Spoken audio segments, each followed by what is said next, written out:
Hello friends, this is Azfar Ahmed and welcome to Azfar's diligent classes. जैसा कि आप सभी लोगों को पता है कि मैंने एनसीईआरटी की सीरीज शुरू की है, उसी सीरीज को हम लोग आज भी कंटिन्यू करेंगे। शुरुआत हम लोगों ने क्लास 6 एनसीईआरटी हिस्ट्री के चैप्टर 1 से की थी, जिसका हाफ पार्ट ऑलरेडी अपलोड किया जा चुका है पिछले वीडियो में, और इस वीडियो में उस चैप्टर 1 को हम लोग फिनिश कर देंगे। ये जो सेशन रहेगा ये दोनों तरह के कैंडिडेट्स के लिए बेनिफिशियल रहेगा, चाहे वो हिंदी मीडियम से प्रिपरेशन कर रहे हो या फिर इंग्लिश मीडियम से। तो चलिए शुरू करते हैं। जैसा कि आपको पता है, as you all know that chapter 1 का जो नाम है वो है what, where, how and when. मतलब हिंदी एनसीईआरटी में इसका नाम दिया गया है क्या, कब, कहाँ और कैसे। ठीक है, तो ये बुक का कवर आप देख सकते हैं, text book in history for class 6। इसमें टोटल 11th चैप्टर है, जिसमें से हम लोग फर्स्ट चैप्टर आज कवर करेंगे। इसमें जैसा कि पिछले वीडियो में भी मैंने आपको बताया था, टोटल 10 मेन टॉपिक्स हैं, राइट। जिसको अगर सब टॉपिक्स वगैरह और दूसरी चीज़ें इंक्लूड कर ली जाएं तो 23 टॉपिक्स इसमें हमें कवर करने हैं इस चैप्टर में, जिसमें से लास्ट वीडियो में हम लोगों ने 11th टॉपिक तक कवर कर लिया था, why do people travel nowadays. तो आज का जो हमारा फर्स्ट टॉपिक रहेगा इस वीडियो का, नेम्स ऑफ द लैंड, यहाँ से शुरू होगा हमारा टॉपिक। तो चलिए शुरू करते हैं। Names of the land India. Two of the words we often use for our country are India and Bharat. ठीक है, हमारी कंट्री के लिए हम लोग दो नाम जो है अक्सर यूज करते हैं, इंडिया और भारत। तो उसके बारे में हम लोग थोड़ा सा डिटेल में जाएंगे, थोड़ा सा डिटेल, ज़्यादा नहीं। ठीक है, तो इंडिया की पहले बात करते हैं। The word India comes from the Indus called Sindhu in Sanskrit. जो इंडिया है वो कहाँ से आया? इंडस जो रिवर है वहाँ से आया, क्योंकि उसको संस्कृत में सिंधु कहा जाता था। ठीक है, फिर आगे देखते हैं जो नेक्स्ट पॉइंट है, the Iranians and the Greeks. Iranians का मतलब हुआ कि जो लोग ईरान के रहने वाले हैं, जो ईरान के बाशिंदे हैं, ईरान के लोग इरानियन, और ग्रीस के रहने वाले Greeks. Okay, who came through the north waste, जो नॉर्थ वेस्ट से हमारी तरफ यहाँ पे आए थे, 2500 साल पहले की ये बात है। ठीक है, तो वो फैमिलियर थे इंडस रिवर से, और वो उसे क्या पुकारते थे? वो उसे बुलाते थे हिंडोज और द इंडोज। ठीक है, and the land to the east of the river was called India. और उसके जो दाईं तरफ, जो ईस्ट साइड में, जो पूरब की दिशा में जो जगह थी उस रिवर के ईस्ट साइड में, उसे वो इंडिया पुकारते थे। ठीक है, नेक्स्ट जो पॉइंट है, the name derives ultimately from Sanskrit Sindhu. जो नेम है इंडिया, ये अल्टीमेटली इसके बारे में यही कहा जाता है कि ये संस्कृत जो वर्ड है सिंधु, उससे ये लिया गया है, which was the name of the Indus river as well as the lower Indus basin, जो कि इंडस रिवर का नाम है। और जो इंडस रिवर का जो लोअर इंडस बेसिन है, जो अभी के वक्त में जो सिंध है, जो कि पाकिस्तान में है, उस जगह के इलाके को ये इंडिया के नाम से डिनोट करते थे, पुकारते थे। ठीक है, the old Persian equivalent of Sindhu was Hindu. और जो सिंधु का जो पर्शियन इक्विवेलेंट है, ओल्ड पर्शियन इक्विवेलेंट, वो हिंदू है। चलिए, तो नेक्स्ट जो हमारा पॉइंट है, डारियस 1 के बारे में। Darius 1 conquered Sindh in about 516 BCE। Darius 1 ने क्या किया था कि सिंध को जो है उसने फतह किया था 516 BCE। BCE का मतलब होता है बिफोर क्रिश्चियन एरा और बिफोर क्राइस्ट। ठीक है, यानी जो जीसस क्राइस्ट है ना, उनके पैदाइश से लगभग 516 साल पहले की बात है ये। ठीक है, upon which the Persian equivalent Hindus was used for the province at the lower Indus basin. तो उसके फतह करने के बाद वो जो इलाका है, ठीक है, province at the lower Indus basin, ये पर्शियन इक्विवेलेंट जो हिंदू का, उसके हिसाब से ये इस्तेमाल किया जाने लगा। नेक्स्ट जो पॉइंट है, Scylax of Caryanda who explored the Indus river for the Persian emperor. जो एक स्काईलैक्स ऑफ करियांडा थे, उन्होंने जो जगह थी इंडस रिवर के आसपास की जगह, उन्होंने क्या किया? उसे एक्सप्लोर किया, किसके लिए? फॉर द पर्शियन एम्परर, जो पर्शियन जो एम्परर थे उनके लिए। Probably took over the Persian name and passed it into Greek. और ऐसा मतलब अंदाजा लगाया जाता है कि वो उन्होंने पर्शियन नेम लिया था उस जगह के लिए, इस्तेमाल करते थे, और फिर वो नेम जो है ग्रीक में पास आउट कर दिया गया, and passed it into Greek. The terms Indos for the Indus river as well as an Indian are found in Herodotus geography. तो हेरोडोटस की जो ज्योग्राफी थी उसमें ये टर्म हमें देखने को मिलता है। ठीक है, इंडस रिवर और इसके साथ साथ एन इंडियन।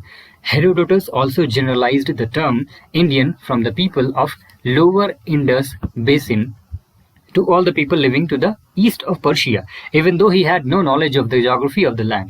तो हेरोडोटस ने क्या किया था, जो इंडियन टर्म है ना, उसको उन्होंने बिल्कुल जनरलाइज्ड कर दिया था कि जितने भी लोग जो हैं वो लोअर इंडस बेसिन में रह रहे हैं, या फिर to all the people living to the east of Persia. You can see here, to all the people living to the east of Persia. ठीक है। तो जो पर्शिया के ईस्ट में जितने भी लोग रह रहे हैं उन सब के लिए इन्होंने जनरलाइज्ड टर्म यूज किया था Indian, even though he had no knowledge of the geography of the land, जबकि उनको जो है वो जमीन की ज्योग्राफी का बिल्कुल जानकारी उनको नहीं थी। चलिए, तो यहाँ पे हम देखते हैं मैप में ईरान को। तो यहाँ जो ग्रीन वाला हिस्सा आप देख रहे हैं ना, ये ग्रीन वाला हिस्सा ये ईरान है, ठीक है। तो पर्शिया के बारे में देखते हैं। Persia historic region of south western Asia associated with the area that is now modern Iran. तो जो पर्शिया है ना, ये पहले ईरान था, ओके।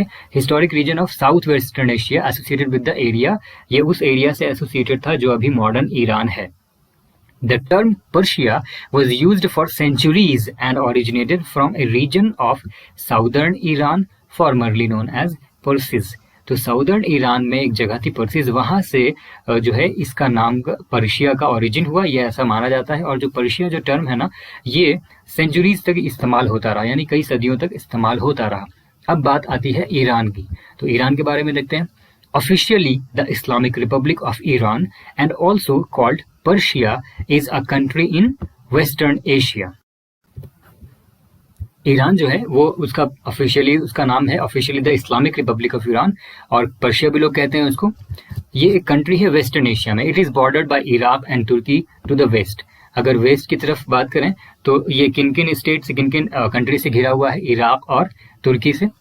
उसके बाद by Azerbaijan and Armenia to the north west. North west की तरफ ये अजरबैजान और आर्मेनिया से घिरा है। फिर नॉर्थ की तरफ कैस्पियन सी और तुर्कमेनिस्तान से ये घिरा हुआ है। उसके बाद ईस्ट की तरफ अगर देखें तो by Afghanistan and Pakistan to the east, यानी ईस्ट की तरफ ये अफगानिस्तान और पाकिस्तान से घिरा हुआ है। And by the Gulf of Oman and the Persian Gulf to the south. South की तरफ ईरान किससे घिरा है? By the Gulf of Oman and the Persian Gulf, इससे ये घिरा हुआ है, इसका बॉर्डर इससे टच करता है, राइट। चलिए मूव ऑन करते हैं। ग्रीस की बात अब करते हैं, ठीक है। ग्रीस पे रहने वाले, ग्रीस में जो लोग रहते हैं उसको ग्रीक कहते हैं, तो ग्रीस की बात करते हैं। यहाँ पर आप जो देख सकते हैं, जो व्हाइट व्हाइट वाला एरिया दिखाया गया ना इस मैप में, तो ये जो एरिया ना ये ग्रीस है, ठीक है, okay.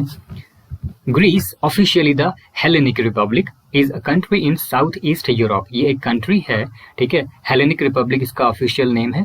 Officially the Hellenic Republic से भी जानते हैं इसको लोग। इज अ कंट्री, एक तरह की कंट्री, एक देश है साउथ ईस्ट यूरोप में, right. It is situated on the southern tip of the Balkans and is located at the crossroads of Europe, Asia and Africa. ये जो है, जो बल्कान का साउदर्न टिप है वहां पर ये सिचुएटेड है, और कहाँ पर लोकेटेड है? ये क्रॉस रोड्स जो है यूरोप, एशिया और अफ्रीका का, वहां पर ये लोकेटेड है। फिर नेक्स्ट पॉइंट देखते हैं। Greece shares land borders with Albania to the north west. इसका जो लैंड बॉर्डर है वो नॉर्थ वेस्ट की तरफ अल्बानिया से जुड़ता है, टच है वहां पे। North Macedonia and Bulgaria to the north. और नॉर्थ की तरफ अगर बात करें तो नॉर्थ मैसेडोनिया एंड बुल्गारिया, ये नॉर्थ की तरफ उसका जो लैंड बॉर्डर है वो टच करता है। And Turkey to the north east, और नॉर्थ ईस्ट में तुर्की से इसका बॉर्डर टच करता है। नेक्स्ट पॉइंट देखते हैं।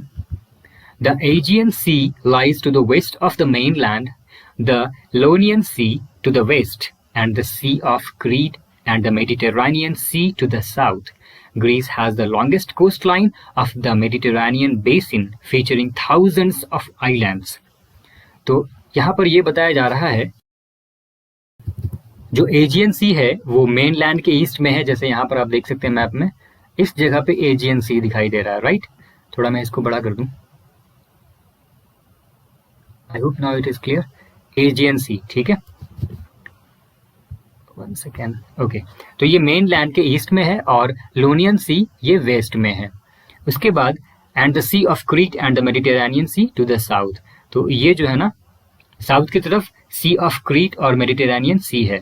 फिर आगे बताया जा रहा है Greece has the longest coast line on the Mediterranean basin. Mediterranean basin की हिसाब से अगर बात करें तो इसका सबसे लंबा कोस्ट लाइन है। Greece has the longest coast line on the Mediterranean basin featuring thousands of islands, और इसमें थाउजेंड्स ऑफ आइलैंड्स जो है वो लोकेटेड है इसके अंदर में।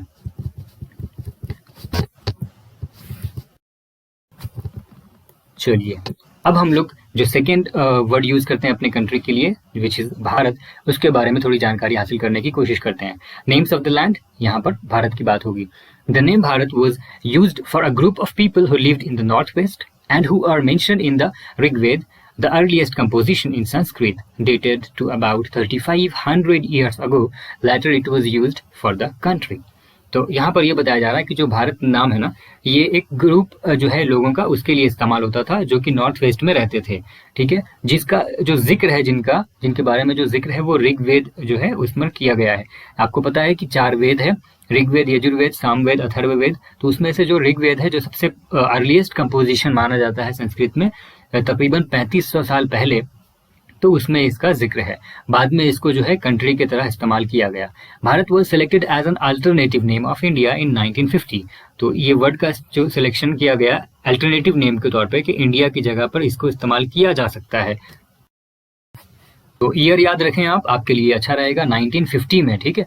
Bharat was selected as an alternative name of India in 1950। चलिए मूव ऑन करते हैं। नेक्स्ट जो हमारा पॉइंट है, the name Bharat or Bharatvarsha is said to be derived from the name of either Dushyanta son Bharat or Rishabha सन भरत। तो इसके बारे में ये कहा जाता है कि जो भारत नाम है या भारतवर्ष नाम है ये कहाँ से डिराइव किया गया है। दुष्यंत का जो बेटा था उसका भी नाम भरत था, और ऋषभ जो थे उसका भी नाम, उनका बेटा का भी नाम भरत था। तो वहां से ये चीज ली गई है, ऐसा मतलब लोगों का कहना होता है, ठीक है। Several Puranas state that it is derived from the name of Bharat the son of Rishabh.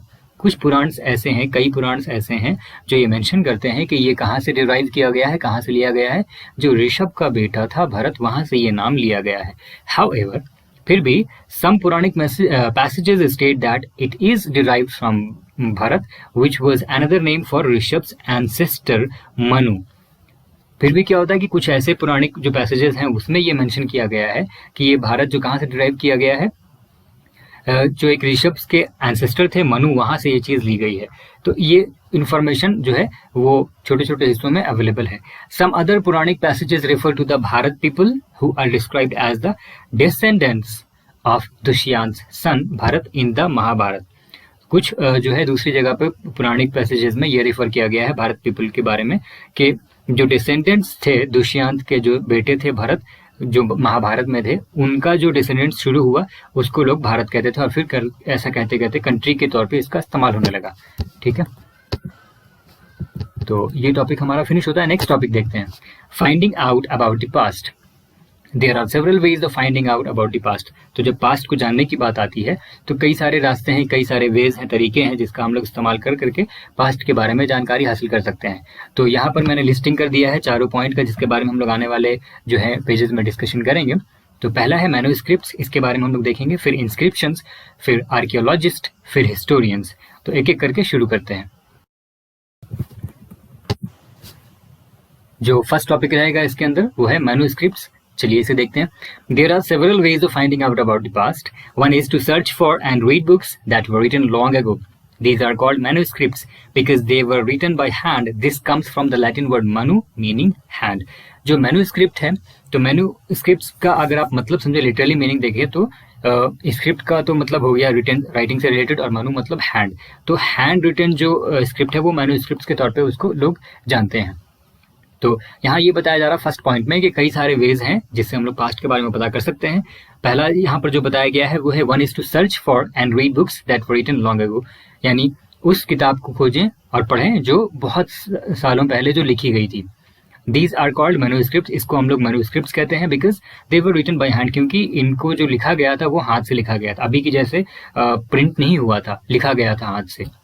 Second जो पॉइंट है, These were usually written on palm leaf, यानी नॉर्मली ये देखा जाता था कि वो उसको palm leaf के ऊपर उसको लिखा जाता था, और on the specially prepared bark of a tree known as the birch, या फिर स्पेशली जो प्रिपेयर्ड होता था पेड़ का जो खाल होता था उसके थ्रू, तो उसको हम लोग क्या कहते थे, बिर्च, उस पर वो लिखा जाता था। Which grows in the Himalayas, जो कि हिमालय में उगता था, ठीक है। These were usually written on palm leaf, here you can see, or on the specially prepared bark of a tree known as the birch which grows in the Himalayas। चलिए next point देखते हैं। Over the years, many manuscripts were eaten away by insects, some were destroyed, but many have survived, often preserved in temples and monasteries. यानी बहुत सारे ये जो है साल गुजर चुके, ठीक है, बहुत सारा वक्त गुजर चुका, तो कई मैन्युस्क्रिप्ट्स जो है वो कीड़े मकोड़ों के जरिए खा लिए गए, ख़त्म कर दिए गए, कुछ बर्बाद हो गए, लेकिन उनमें से कुछ अभी बचे हैं जो कि टेम्पल्स या मोनास्ट्री वगैरह में प्रिजर्व करके रखे गए हैं। फिर आगे नेक्स्ट पॉइंट है, These books dealt with all kinds of subjects. ये जो किताबें हैं ये हर तरह के सब्जेक्ट्स में डील करती हैं, जैसे religious beliefs and practices, उसके अलावा the lives of kings, medicines and science, ठीक है। Besides, there were epics, poems, plays. Many of these were written in Sanskrit, others were in Prakrit and Tamil. जो प्राकृत language है ये वो language है जिसको हम लोग ये कह सकते हैं कि वो these are the languages used by ordinary people, यानी प्राकृत जो है वो नॉर्मल जो लोग थे उनके जरिए इस्तेमाल किया जाता था। ओके, यहाँ पर आप देख सकते हैं दाईं तरफ, ये जो यहाँ पर आपको दिख रहा है ये एक मैन्युस्क्रिप्ट है, a page from a palm leaf manuscript. This manuscript was written about 1000 years ago, और ये कब लिखा गया है? लगभग हजारों साल पहले ये लिखा गया था, ठीक है। The palm leaves were cut into pages and tied together to make books. और palm leaves को क्या किया जाता था? कट किया जाता था पेजेस के तौर पे और फिर उसको टाई कर दिया जाता था, बांध दिया जाता था, जैसे अभी के वक्त में बाइंडिंग होती है ना, उस तरह से वो कोशिश करते थे उस वक्त भी, और एक किताब की शक्ल दी जाती थी। अब बात करते हैं इंस्क्रिप्शंस की। तो जैसा कि हम लोगों ने देखा मैन्युस्क्रिप्ट्स के बारे में कि या तो वो बिर्च पे लिखा जाता था या फिर पाम लीफ पे, यानी सॉफ्ट होते थे जो इसके सरफेस होते थे। बट इंस्क्रिप्शन के बारे में देखिए, we can also study inscriptions अपने पास्ट को जानने के लिए, ठीक है। These are writings on relatively hard surfaces such as stone और मेटल, यानी जो इंस्क्रिप्शंस होता था ये अगर कंपेयर करें मैन्युस्क्रिप्ट के हिसाब से तो ये थोड़ा सा जो है हार्ड सरफेस पर लिखा जाता था, जैसे पत्थर वगैरह पे या फिर किसी मेटल पे, तो इसको हम लोग इंस्क्रिप्शंस कहते थे। Sometimes kings got their orders inscribed so that people could see, read and obey them. कभी कभी ऐसा भी होता था कि जो राजा का जो ऑर्डर होता था, कोई भी हुक्म अगर वो उसको जारी करना होता था तो वो इंस्क्राइब करवाता था पत्थर में या फिर किसी मेटल में, ताकि लोग उसको पढ़ें, समझें और उस पर अमल करें। फिर आगे नेक्स्ट पॉइंट है, there are other kinds of inscriptions as well, where men and women, including kings and queens, recorded what they did. For example, kings often kept records of victories in battle. यानी ऐसा भी होता था, कुछ inscriptions ऐसे भी हैं जहाँ पर मर्द औरत या फिर खास करके किंग और क्वीन जो है वो रिकॉर्ड करवाते थे अपने, अगर मान लेते हैं वो जंग में उनको फतह मिली, उनको कामयाबी मिली, तो वो उस चीज को रिकॉर्ड करवाते थे। नेक्स्ट जो पॉइंट है वो देखते हैं, एन ओल्ड इंस्क्रिप्शन, ठीक है।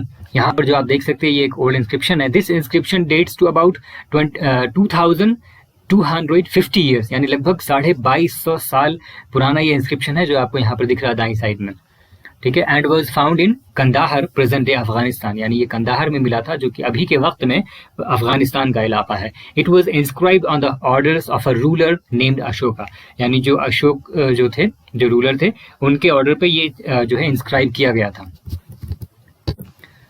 नेक्स्ट पॉइंट है, when we write anything we use a script. जाहिर सी बात है कुछ भी चीज़ हम लोग लिखते हैं तो स्क्रिप्ट का इस्तेमाल करते हैं। जैसे अगर हम लोग हिंदी में एग्जाम में लिखते हैं तो हम लोग स्क्रिप्ट में देवनागरी लिखते हैं, और इंग्लिश में लिखते हैं तो स्क्रिप्ट में रोमन लिखते हैं, आपको पता होगा, राइट। तो इसलिए यहाँ पर बताया जा रहा है कि कुछ भी चीज़ हम लिखते हैं तो हम एक स्क्रिप्ट का इस्तेमाल करते हैं। स्क्रिप्ट कंसिस्ट ऑफ लेटर्स और साइंस। स्क्रिप्ट का मतलब क्या होता है कि उसमें कंसिस्ट होती हैं कुछ कुछ चीज़ें, लेटर्स कैसा होगा, साइन कैसा होगा। When we read what is written or speak we use a language. और जब हम लोग पढ़ते हैं या लिखते हैं या फिर बोलते हैं तो हम लोग क्या करते हैं, एक लैंग्वेज का इस्तेमाल करते हैं। When we read what is written, कोई भी चीज़ अगर लिखा है उसको हम लोग पढ़ रहे हैं या स्पीक कर रहे हैं, बोल रहे हैं, तो हम लोग एक लैंग्वेज का इस्तेमाल करते हैं, राइट। नेक्स्ट जो पॉइंट है, this inscription was inscribed in 2 different scripts and languages, ठीक है। ग्रीक जो टॉप का हिस्सा है यहाँ पर आप देख सकते हैं, लेट मी शो यू, ये जो इंस्क्रिप्शन है यहाँ पे, तो हमें तो उतना अच्छा से ये समझ में नहीं आएगा क्योंकि ये लैंग्वेज से हम लोग वाकिफ नहीं है, पर आप अंदाज़ा लगा सकते हैं कि ऊपर का जो हिस्सा है ना वो थोड़ा डिफरेंट लग रहा है और नीचे का हिस्सा जो है यहाँ से ये थोड़ा सा डिफरेंट लग रहा है, ठीक है। तो इसके बारे में यहाँ पर बताया जा रहा है कि ऊपर का हिस्सा जो है वो ग्रीक में है, एंड अरामाइक जो बिलो का हिस्सा है उसको वो अरामाइक लैंग्वेज में लिखा गया, which were used in this area, जो कि उस एरिया में इस्तेमाल होता था। कहाँ पे ये पाया गया था? कंदाहर, अफगानिस्तान में, ठीक है। चलिए ये चीज़ हो गई।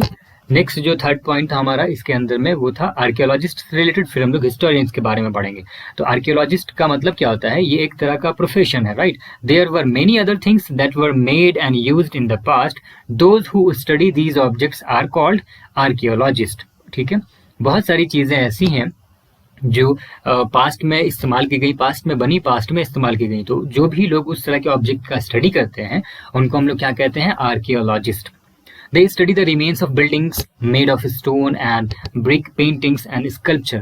तो इन सब चीज़ों का वो स्टडी करते हैं, जो पुरानी बिल्डिंगें हैं, ठीक है, उसका जो उसमें पत्थर इस्तेमाल हुआ या ईंट वगैरह इस्तेमाल हुआ, या फिर जो पेंटिंग्स कहीं पर अगर वो देखते हैं या कुछ स्कल्पचर देखते हैं, तो इन सब चीज़ों की वो स्टडी करते हैं। ठीक है, उन्हें हम लोग आर्कियोलॉजिस्ट कहते हैं।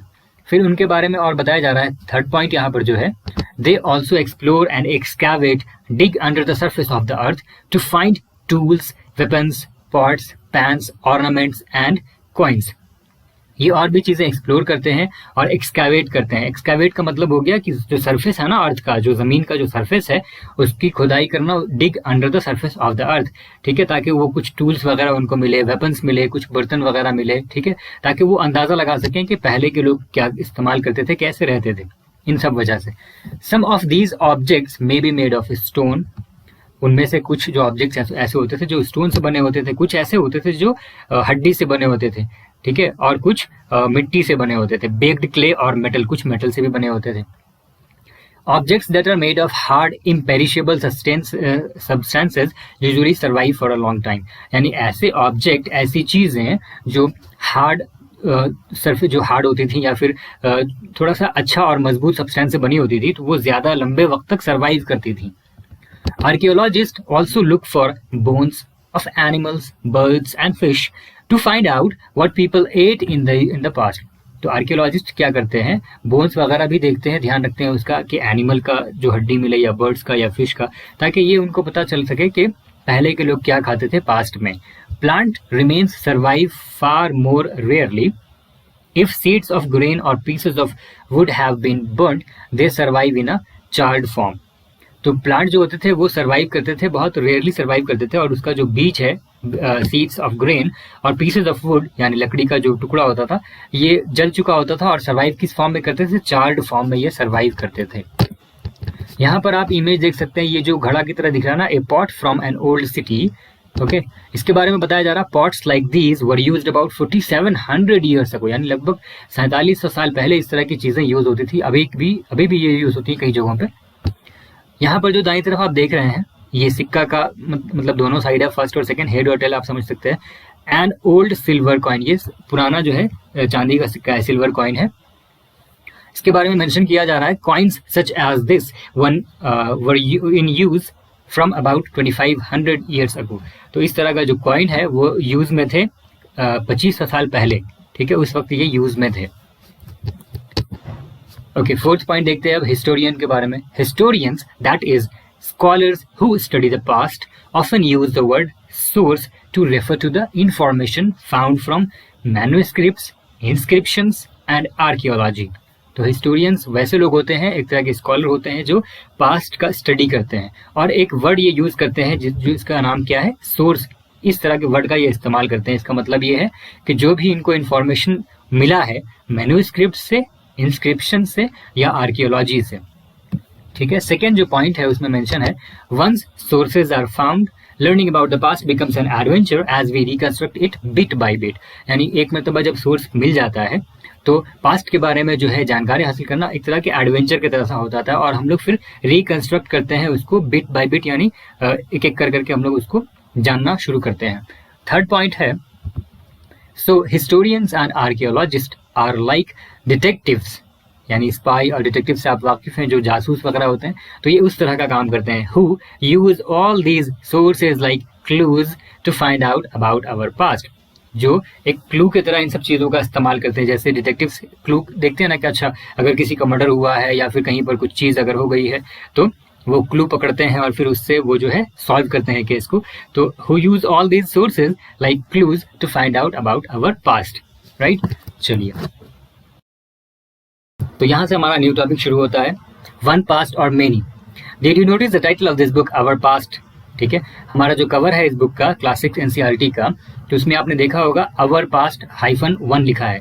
तो अवर पास्ट का ये जो पास्ट जो है प्लूरल फॉर्म में है और ये 6, 7, 8 3 क्लास तक ये चलेगा, पार्ट 1, पार्ट 2, पार्ट 3 करके। तो ये प्लूरल फॉर्म में क्यों है उसको हम लोग समझते हैं। तो फर्स्ट पॉइंट देखें, we have used the word past in plural to draw attention to the fact that the past was different for different groups of people. For example, the lives of herders और farmers were different from those of kings and queens, and the lives of merchants were different from those of craftspersons and so on. तो हम लोगों ने past जो है plural form में use किया है एक तरह के अटेंशन ड्रॉ करने के लिए, यानी अटेंशन लेने के लिए कि जो पास्ट था वो हर तरह के तबके के लिए, हर तरह के लोगों के ग्रुप के लिए एक जैसा नहीं था, अलग अलग था। मिसाल के तौर पर जो हर्डर्स और फार्मर्स थे उनकी लाइफ मुख्तलिफ थी किंग्स और क्वीन से, जो मर्चेंट्स थे, जो सौदागर थे, उनकी लाइफ मुख्तलिफ थी, डिफरेंट थी जो क्राफ्ट पर्सन से। ठीक है, इस तरह की बात यहाँ पर बताई जा रही है। नेक्स्ट जो पॉइंट है, also as is true even today, people follow different practices and customs in different parts of the country. For example, today most people living in the Andaman islands get their own food by fishing, hunting and collecting forest produce. यहाँ पर एक और चीज़ बताई जा रही है कि आज के वक्त में भी जैसा ये सही है कि जो लोग हैं वो डिफरेंट प्रैक्टिसेस और कस्टम्स फॉलो करते थे अलग अलग पार्ट्स ऑफ द कंट्री में, यानी देश के अलग अलग हिस्सों में अलग अलग तरह के कस्टम्स और प्रैक्टिसेस फॉलो की जाती थी। जैसे अगर आज की बात करें तो मिसाल के तौर पर अंडमान आइलैंड्स में जो है, यानी वहाँ पर अभी भी लोग क्या करते हैं, फिशिंग, हंटिंग करते हैं और कलेक्ट करते हैं फॉरेस्ट प्रोड्यूस को अपने ग़िज़ा के तौर पे, अपने फूड के तौर पे। नेक्स्ट पॉइंट देखते हैं, by contrast most people living in cities depend on others for supplies of food, differences such as these existed in the past as well. यानी अगर कॉन्ट्रास्ट के हिसाब से देखें तो ज़्यादातर लोग जो हैं, most people living in cities, जो शहरों में जो लोग रहते हैं वो डिपेंड करते हैं सप्लाईज ऑफ फूड के लिए। लेकिन आइलैंड की बात हम लोगों ने की थी इसके जस्ट पहले वाले पॉइंट में, तो वहाँ के लोग फिशिंग करते हैं, हंटिंग करते हैं और फॉरेस्ट प्रोड्यूस कलेक्ट करते हैं अपने ग़िज़ा के तौर पे, यानी खुद ही वो कर रहे होते हैं। ठीक है, डिफरेंसेस सच एज दीज, तो इस तरह के जो इख्तलाफात हैं, जो डिफरेंसेस हैं वो अभी तो हैं ही, वो पास्ट में भी ऐसे ही थे। ठीक है, नेक्स्ट पॉइंट देखते हैं, besides there is another kind of difference, यानी इन सब के अलावा दूसरी तरह का भी एक डिफरेंस है, इख्तलाफ है, वो क्या है अभी हम लोग देखेंगे नेक्स्ट पॉइंट में। We know a great deal about kings and the battles they fought because they kept records of their victories, यानी हम लोग जानते हैं कि बहुत सारे जो राजा हैं उन्होंने जंग जीती है। ठीक है, तो कैसे हमें पता चला, उन्होंने इसका रिकॉर्ड रखा था या फिर उनको रिकॉर्ड किया गया था। जनरली जो आम इंसान होते थे, जैसे हंटर्स होते थे, फिशिंग फॉक हो गए, गैदरर्स हो गए, फार्मर्स हो गए, हर्डर्स हो गए, ये लोग अपने किए गए कामों का रिकॉर्ड नहीं रखते थे।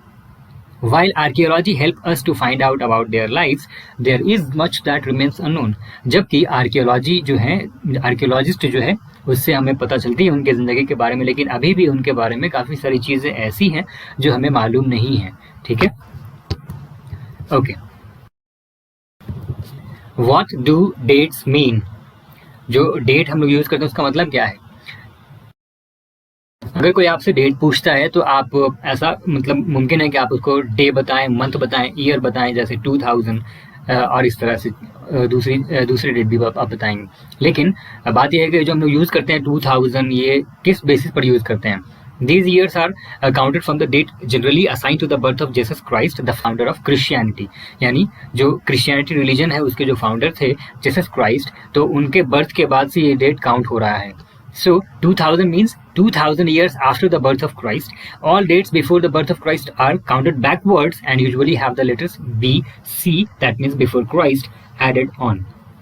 In this book, we will refer to dates going back from the present using 2000 as our starting point. तो इस किताब में हम लोग क्या करेंगे, we will refer to dates going back from the present, यानी present से हम लोग back की तरफ जाएंगे using 2000 as our starting point, यानी 2000 से हम लोग back की तरफ जाने की कोशिश करेंगे।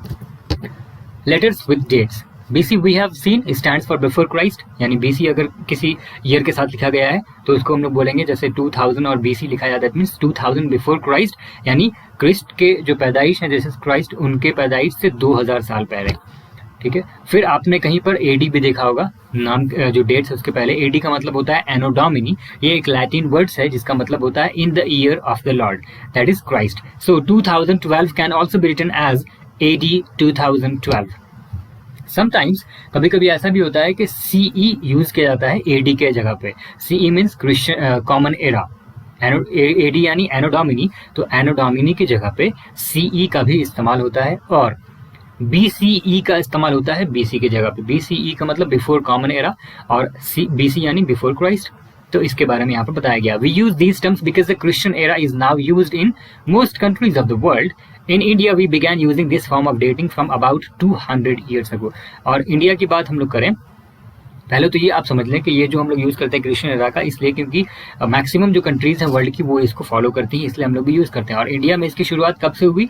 तकरीबन 200 साल पहले से इसकी शुरुआत हो गई। और कभी कभी ऐसा भी होता है कि लेटर्स जो है वो B और P का इस्तेमाल करते हैं हम लोग ये डिनोट करने के लिए बिफोर प्रेजेंट, बट ये बहुत रेयरली यूज होता है। मैक्सिमम आप या तो AD यूज़ करेंगे या BC आप देखने को आपको मिलेगा। चलिए, अभी हम लोग इस चैप्टर के आखिरी हिस्से में पहुंच गए हैं, एल्सवेयर। सॉरी, एल्सवेयर में वो चीज़ें दी होती हैं कि जिस वक्त हम लोग इंडिया के बारे में और इंडियन सब कॉन्टिनेंट के बारे में पढ़ रहे होते हैं, तो उसी सेम पॉइंट ऑफ टाइम में वर्ल्ड के दूसरे हिस्से में क्या चीज़ें हो रही थी, तो उससे रिलेटेड चीज़ें हमें एल्सवेयर में देखने को मिलती हैं। We have seen that inscriptions are inscribed on hard surfaces. जाहिर सी बात हम लोगों ने देखा है already. Many of these were inscribed several hundreds of years ago. All inscriptions contain both scripts and languages. यानी जितने भी inscriptions हैं उनमें स्क्रिप्ट भी होता है और उनका एक लैंग्वेज भी होता है। Languages which were used as well as scripts have changed over time. तो जो भी भाषा जो यूज होता था और जो स्क्रिप्ट, तो वक्त के हिसाब से वो चेंज होता जाता है। So how do scholars understand what was inscribed? तो जो स्कॉलर्स हैं वो कैसे समझते हैं कि क्या इंस्क्राइब किया गया है? This can be done through a process known as decipherment. तो एक तरह के प्रोसेस से ये चीज़ें समझी जाती हैं, जिस प्रोसेस का नाम है decipherment. One of the most famous stories of decipherment comes from the Egypt, a country in North Africa, where there were kings and queens about 5,000 years ago. Rosetta is a town on the north coast of Egypt. Rosetta एक town था north coast जो है Egypt के north coast की तरफ, and here an inscribed stone was found which contained inscriptions in 3 different languages and scripts, Greek and 2 forms of Egyptian. Scholars who could read Greek figured out that the names of kings and queens were enclosed in a little frame called a cartouche. जो scholars थे जो Greek को पढ़ सकते थे, उन्होंने ये figure out किया कि जो नेम्स हैं किंग्स और क्वींस के वो इनक्लोज्ड थे एक लिटिल फ्रेम में जिसको कहते थे cartouche. Then placed the Greek and Egyptian signs side by side and identified the sounds for which the Egyptian letters stood. As you can see, a lion stood for L.